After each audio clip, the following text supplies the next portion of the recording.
नमस्कार, मैं गरिमा श्रीवास्तव और आप देख रहे हैं द लोक नीति। यूक्रेन के दूसरे सबसे बड़े शहर खार्किव पर रूसी फौज लगातार हमले कर रही है, जिसमें कई सरकारी भवनों को निशाना बनाया गया है। यह युद्ध थमने का नाम नहीं ले रहा है। इसी शहर के नगर परिषद भवन पर क्रूज मिसाइल से हमला किए जाने की खबरें भी सामने आ रही हैं। ऐसी बातें कही जा रही हैं कि आने वाले दिनों में रूस की ओर से आक्रामकता बढ़ सकती है, जिससे दोनों पक्षों को भारी जान माल की हानि हो सकती है। इन सबके बीच उत्तरी कीव से करीब 80 किलोमीटर दूर सैटेलाइट इमेज सामने आई है। इस तस्वीरों को देखकर हम साफ समझ सकते हैं कि तबाही का क्या कुछ असर हो रहा है। यह इमेज रूसी सेना के निर्माण पर नजर रखने वाली अमेरिका के मैक्सॉर टेक्नोलॉजीज ने जारी की है। यूनाइटेड नेशंस ने दावा किया है कि यूक्रेन में 1 मार्च से अब तक रूसी हमलों में 752 नागरिक मारे गए हैं। वहीं रूस के 498 सैनिकों की जान गई है। इस जंग को रोकने की दिशा में अमेरिका, जर्मनी, ब्रिटेन समेत तमाम मुल्क रूस और उनके सहयोगियों पर आर्थिक प्रतिबंध लगा रहे हैं। इन सभी प्रतिबंधों की वजह से यह सब समझ में आ रहा है कि रूस की मुद्रा में भारी गिरावट हो रही है, लेकिन अब तक यह स्पष्ट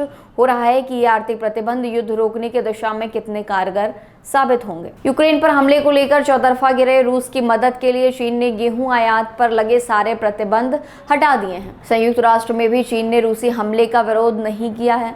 इस बीच अब खुलासा हुआ है कि चीन को यूक्रेन पर हमले की पहले से ही जानकारी थी और उसने फरवरी के शुरुआती महीने में रूसी अधिकारियों से अनुरोध किया था कि विंटर ओलंपिक के खत्म होने तक हमला नहीं करें।